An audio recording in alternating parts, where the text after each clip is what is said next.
Good morning, true crime friends. How y'all doing? Y'all, Lori Vallow Daybell is out here doing the most in court. I am living for it. Oh, we need to talk about it, but first, you know what you need to do. Please like this video, subscribe to the channel, and share these videos. Let's get to 20,000 subscribers together. Also, find me on all the social media, Instagram, Facebook, and Blue Sky. So look, picture it.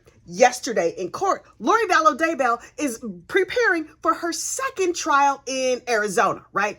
A section of the country that I affectionately refer to as Southern Idaho, right? Lori is already doing a triple life sentence up in Northern Idaho for the unfortunate unaliving of her children and her fifth husband's first wife. That is the craziest sentence ever. Anyway, so like a month ago or so, Lori was convicted in the unfortunate unaliving of her fourth husband, Charles. And everybody was like, yay, the heifer has life sentences all over the place. And now she's on trial for the attempted unfortunate unaliving of her ex-nephew-in-law. These family trees, oh my gosh, it's too much. Anyway, so Lori has been through a couple different legal teams, but now she's like, I would like to represent myself. World, I have nothing to lose. I'm clearly going to be in prison for the rest of my life or until the rapture comes and me and Jesus like oversee everything. Psst, Lori girl. Jesus don't know you. Anyway, so she's just like, okay, so I'm here going through the motions and entertaining myself because if I'm not here, I'm in solitary confinement all day. So I would like to show out for the cameras now. And I was like, let me see every single thing, right? So she's just like, so this is what you need to understand. This is the trial starts in 2 weeks, right? You were supposed to like weeks ago say, here's all my witnesses, here's who I'm going to have, and here's why they're going to show up. Do you think Lori did that? She's like, rules? What rules? Rules don't apply to me. I don't know what you're talking about. And so the judge was like, oh, okay. You know, in his mind, he was like, this heifer. So he was just like, okay, yeah, we're gonna accommodate you. What else do you need? And she was like, Your Honor, I would like to ask for you to recuse yourself. And I was like, wait, what? She opened her whole stupid mouth and asked this man to recuse himself. I was like, oh, this is the kind of trial that kind of hearing that I live for. And he was just like, okay. And she's like, because of your obvious personal bias. She is a spoiled brat who's out here. This is like Felon's Day Out. She's living her best life. I was just like, okay. The judge calmly, I need his meditation routine. He was just like, okay, what personal bias would that be? And she was like, your obvious personal bias against me. You're showing it right now. I can see it. You have an obvious personal bias. Cool as you please. He was just like, okay, I don't have a personal bias against you. And I was like, Judge, is this the part where you go and bonk her on the head? Do you have she wearing the stun belt? Can you push the button and just like electrify her or whatever? Oh, I love it. And he was just like, in fact, I have over accommodated you. Those raggedy witnesses that you asked me to include, I could have just summarily dismissed them, but I did not. So is there anything else you have? And she's just like, you've denied every single request that I've made, and I don't think it's right. And he was just like, right.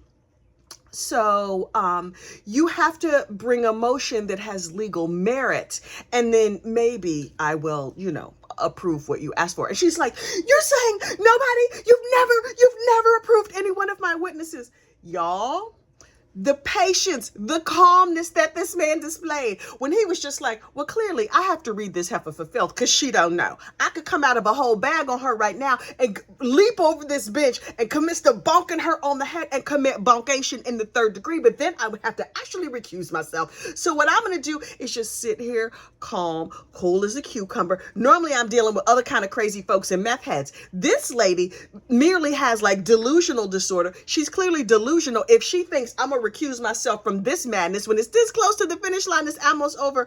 And he was just like, oh, I think I was here 15 minutes ago when I granted a motion for you to meet with your counsel over the lunch hour. See, I have not denied all of your motions. And she's like, well, that was the very first one.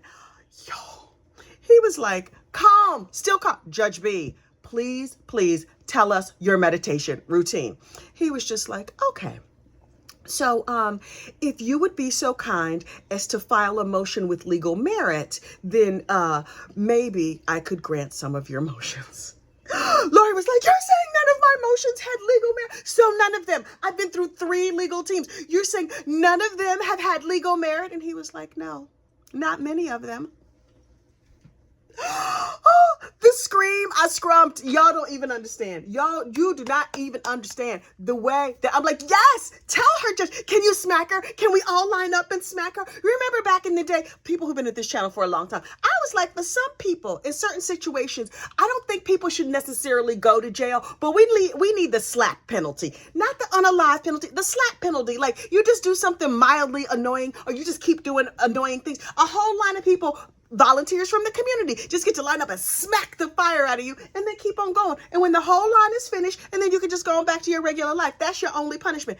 This child needs the slap penalty worse than anybody I have ever seen in my life. And she was just like, you denied motions from my lawyers. Are you saying that my lawyers didn't have, their motions didn't have legal merit? And he was like, well, I haven't denied all of your motions. To be honest with you, your first team and your second team and your 12th team, girl, you've been through a lot of teams. But they wanted some things. Your first team asked that there be no media coverage.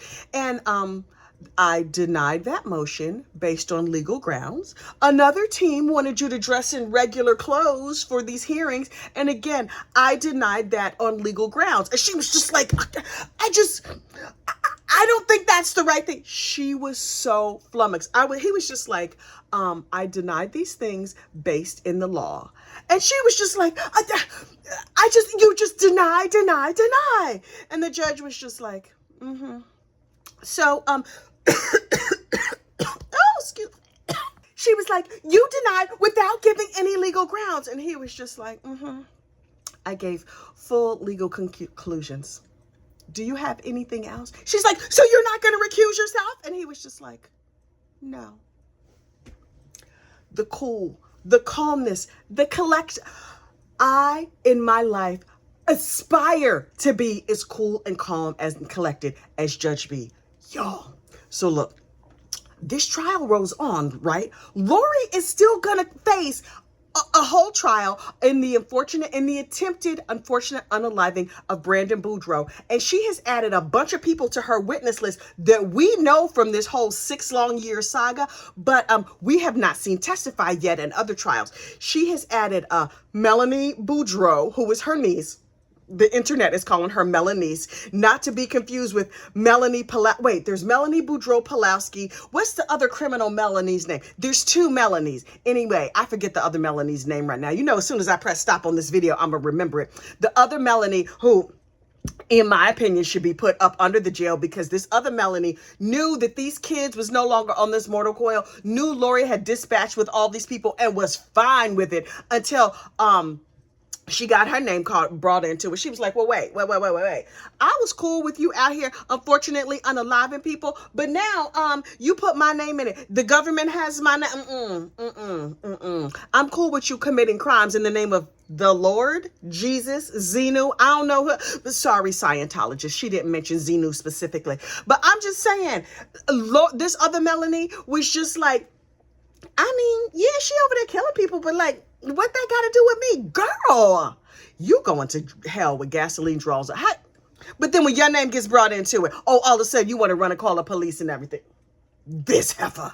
Also, Melanice also needs to be up under the jail. She tried to have her ex-husband, unfortunately unalived, for the insurance money. Allegedly, she's still out here in these true crime streets, child. She might be watching this video. I do not know.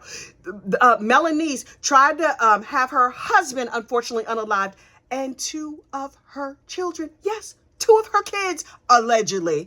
And then she was just like, oh, once my auntie went to jail, I was like, oh, she might be wrong that it's not okay to take people off this mortal coil. I don't know nothing about her. And then she got herself a new husband and was like, we are pious and holy and we don't have anything to do with that. New husband, you are the bravest man in America. How are you still married to this woman? What crazy lies have you told yourself that has you convinced that like, she used to be homicidal, but she's not homicidal anymore. She was just brainwashed. She was not brainwashed. If she was, child, it didn't take a light rinse. A light rinse got her to feel like, oh yeah, it's time for us to unalive people. Maybe this man has convinced her that she's okay. He's convinced himself that she's okay. Something is wrong with this heifer. And boo-boo, you are not safe. You are not safe. Now, Melanice has gone on to have 2 more kids with her new husband, Ian, and they living over there in South Idaho someplace. She's reportedly like a good mother and all these other things. You will never convince me. If at one time in her life, she has decided to take her children off the playing field, take her ex-husband off the playing field, sir, what do you think is going to happen when she gets mad at you? I'll wait. You are not safe. You're going to have to go into hiding. Lock that heifer up. If you can't lock her up in jail, lock her up in the nervous hospital. She needs a long time with some deep, deep therapy in a deeply padded room. I don't know what's going to happen in this case, but look, I'm going to do like my Southern auntie says, honey, I'm going to hide and watch. I'm going to hide and watch. I am living for this case. It starts in 2 weeks. I will be here. I hope you will be here with me day by day. Oh, yes, I will have day by day coverage of this case as it unfolds. Lori Vallow Daybell back on trial in Southern Idaho. Listen, share these videos, like and subscribe. Let's get to 20,000 together. I will see you next crime. Bye.